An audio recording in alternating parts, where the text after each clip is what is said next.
زیادہ شہرت، زیادہ عزت، زیادہ استقبال، پھول پھینکے جا رہے ہیں، اگر ان شہروں کی طرف توجہ ہے تو حب دنیا کی وجہ سے۔ اللہ اکبر، اگر پبلک کو دیکھ کر کے دل خوش ہو رہے ہیں حب دنیا کی وجہ سے، اچھی طرح یاد رکھنا جب تک دل کے اندر دنیا بسے گی، یار کا تصور چھوڑ دیجئے اور آج اپنے دلوں کو چیک کیجئے۔ میں کسی پہ کرٹیسائز نہیں کر رہا ہوں، واللہ صوفی صاحب کے آستانے پہ یہ کہہ رہا ہوں، میں تو صرف آموختہ سنانے آیا ہوں، اور خانقاہوں میں تقریر کا مزاج لے کر میں کبھی نہیں گیا۔ میرا رب جانتا ہے میں اپنے دل کی بات کروں، اللہ میرے دل کا تزکیہ کرے، لیکن ایک بات اپنے دلوں کو جھانک کر دیکھے، جو دنیا کی محبت کا سور بٹھا رکھا ہے، جو دنیا کی محبتوں کا خنزیر بٹھا رکھا ہے، اللہ اکبر، کیا ایسے لوگوں کی بھی نماز ہوتی ہے جو بغل میں مسجد میں سور لے کر جاتے ہیں؟ ارے نادان، جو بغل میں سور لے کر کے جائے اس کی نماز نہیں ہوتی، تو جو دل کے اندر دنیا کی محبت کا سور بٹھا کر کے جائے اس کی نمازوں کا کیا؟ اللہ اکبر۔ ابھی وقت رہا اور آپ سننے کے موڈ میں رہیں تو میں آپ کو عرض کروں گا، صوفی صاحب کو منوانا اتنا ہارڈ ہے، اتنا مشکل ہے۔ جب میں نے پہلی مرتبہ صوفی صاحب کی زندگی کو پڑھا تو میری آنکھیں دنگ رہ گئی، اور سلطان الہند سرکار غریب نواز کی زندگی میں گویا کہ میری روح وجد کرنے لگی۔ یہ بڑے بڑے اولیاء جن کی ولایت پر عالم اسلام متفق ہے، صوفی صاحب نے کبھی ان کو ولی اور شیخ کہہ کے نہیں پکارا، بلکہ مولانا کہہ کے پکارتے تھے۔ کہتے تھے میں اس کو کیا ولی مانوں جس کے اندر میں دنیا کی محبت دیکھتا ہوں، دنیا کی محبت جس کے پاس ہو، میں اس کو ولی نہیں بلکہ مولانا کہتا ہوں۔ میں بس ان کی بات نقل کر رہا ہوں، مولانا حضرت اپنے اوپر مت لیجئے گا، واللہ میں صرف نقل کر رہا ہوں۔ اللہ اکبر۔ اور ہر مولانا دنیا کی محبت میں نہیں رہتا، لیکن یہ صوفی صاحب کا اپنا مزاج ہے کہ انہوں نے اب شیخ نہیں کہا، میں نام نہیں لوں گا اس لیے کہ میں سلسلوں کے درمیان آگ لگانے نہیں بلکہ دلوں کے اندر عشق مصطفیٰ کی آگ لگانے آیا ہوں۔ اللہ اکبر۔ ذرا توجہ تو فرمائیں، جن کی ولایت پر عالم اسلام متفق ہے، صرف ان کے پاس مال ہونے کی وجہ سے صوفی صاحب نے ان کو ولی نہیں مانا بلکہ شیخ کہنے کی بجائے مولانا کہہ کے پکارا کرتے تھے۔ میں حیران ہوں، سرکار شیخ الشیوخ شیخ شہاب الدین سہروردی رضی اللہ تعالیٰ جیسی ہستی، جس کے بارے میں غوث پاک فرماتے ہیں کہ شہاب الدین سہروردی وہ ہیں کہ میرے بعد اب بغداد میں بلکہ عراق میں سب سے آخری جو بزرگ ہوا ہے، اب شہاب الدین کے بعد قیامت تک شہاب الدین جیسا ولی عراق کی سرزمین کبھی نہیں دیکھ سکتی۔ حضرت صوفی صاحب ان سے اتنا متاثر تھے کہ اپنے مریدوں کو کہتے تھے اگر کچھ پانا ہے تو عوارف المعارف کا مطالعہ کرو۔ شیخ شہاب الدین سہروردی کی کتاب پڑھنے کا، لیکن ان کے بہت سارے خلفاء کو کبھی انہوں نے ولی مانا ہی نہیں۔ جھگڑا ایک تھا، جھگڑے سے مراد یہ کہ اختلاف، یہ لڑائی۔ صوفی کبھی نہیں لڑتا، صوفی کی پہلی پہچان ہے وہ جھگڑا نہیں کرتا، کیونکہ صوفیوں کا قول ہے جھگڑا کتے کرتے ہیں، انسان نہیں کرتے۔ جب تصوف آتا ہے تو جھگڑا جاتا ہے، اور جو جھگڑتے ہیں وہ سب کچھ ہو سکتے ہیں، صوفی نہیں ہو سکتے۔ اس لیے کہ صوفی کا کام جوڑنا ہوتا ہے، صوفی کا کام توڑنا نہیں ہوتا۔ جو توڑتے ہیں وہ کبھی صوفی نہیں ہوتے، یاد رکھنا۔ لیکن یہاں پر ان مسلک کو جوڑنے کی بات نہیں کر رہا ہوں جن کو جڑنے سے صلح کلیت جنم لیتی ہے، نہیں، ان کو نہیں، بلکہ دودھ میں دودھ کو ملانا یہ کمال ہے، لیکن دودھ میں پانی کو ملانا یہ چٹنگ بازی ہے۔ تو میں دودھ میں دودھ کو ملانے کی بات کر رہا ہوں، کیونکہ جب دودھ دودھ سے ملتا ہے تو پھر جو ہے وہ فیض عام ہوتا ہے، کثرت ہوتی ہے، لیکن دودھ میں پانی ملتا ہے تو چٹنگ ہوتی ہے۔ اس لیے میری بات کا مفہوم مخالف مراد مت لینا، ورنہ میرا مسلک تو 2 اور 2 + 4 کی طرح بالکل واضح ہے۔ دشمن احمد پہ شدت کیجئے، ملحدوں کی کیا مربت کیجئے، غیظ میں جل جائے بے دینوں کے دل، یا رسول اللہ کی کثرت کیجئے، شرک ٹھہرے جس میں تعظیم حبیب، اس برے مذہب پہ لعنت کیجئے چرچا انہی کا صبح و شام، جانے کافر پر قیامت کیجئے، انہیں جانا انہیں مانا نہ رکھا غیر سے کام، للہ الحمد میں دنیا سے مسلمان۔ نعرہ تکبیر، نعرہ رسالت، مگر جو نعرہ حیدری. صوفی کبھی توڑنے کی بات نہیں کرتا صوفی. لیکن میں جب حضرت صوفی حمید الدین کی زندگی، بہت پڑھا لکھا تو نہیں لیکن تھوڑا بہت پڑھا، تو مجھے پتا چلا کہ جو اتنے بڑے بڑے کو ولی نہ مالے مولانا کہہ کے گزر جائے، جس نے غریب نواز کو اپنا مرشد مانا ہوگا، اے میرے مرشد غریب نواز تمہاری عظمتوں پہ قربان، جو لوگوں کو اپنا مرید نہ سمجھنے کے لیے تیار ہو، ایسے شخص نے جب آپ کو پیر مانا ہے تو مرشد واللہ، پھر تمہاری عظمتوں کو کروڑوں سلام ہو. اللہ اکبر. غریب نواز کی ہستی کیا ہوگی جن کے غلاموں میں صوفی صاحب جیسے لوگ موجود ہیں. کیسا صوفی، کیسا صوفی جس کی بیوی کو دوپٹہ نصیب نہ تھا. میں تو مخدومہ خدیجہ کو یہ کہنے پہ مجبور ہو گیا کہ اور عورتیں رابعہ پہ رشک کرتی ہے. جو میں نے خدیجہ مائی کی زندگی کو پڑھا تو میں اس نتیجے پہ پہنچا کہ اگر رابعہ حیات ہوتی تو خدیجہ مائی کی زندگی پہ رابعہ رشک کرتی. میں اپنے جملوں کا خود ذمہ دار ہوں واللہ. اس کی وجہ یہ ہے، ارے رابعہ بڑی صوفی اور کلندرہ تھی لیکن دوپٹہ تو موجود تھا.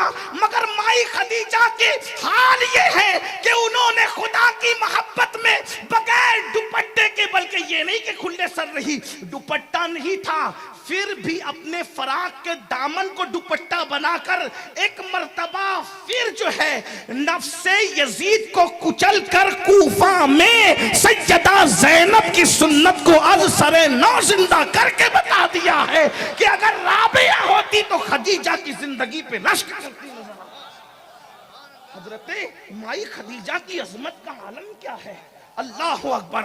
اور پھر شوہر کو یہ مشورہ دینا، بادشاہ وقت ایک شہر اور 5 صدر یعنی 500، اس زمانے میں 500 دے رہا ہے تو کہتی ہے کیوں لیتے ہو؟ کیونکہ میں نے سوت کاٹ رکھا ہے، اگر اس کو بیچ دوں گی تو میرا دوپٹہ بھی بن جائے گا اور آپ کی تہبند بھی آ جائے گی. ذرا غور تو فرمائیں جن کے تزکیے کا یہ عالم ہے.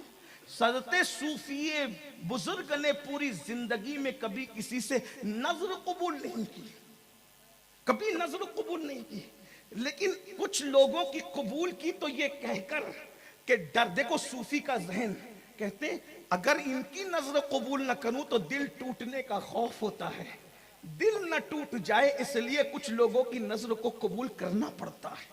یہ صوفی بزرگ کا مشن ہے. آئیے میں آپ کے سامنے حضرت صوفی بزرگ کی سرکار غریب نواز کسی کی اقتداء میں جلدی نماز نہیں پڑھتے تھے. غریب نواز جو امام الہند ہے قیامت تک. ہم اقبال کے امام الہند کے قائل نہیں ہیں.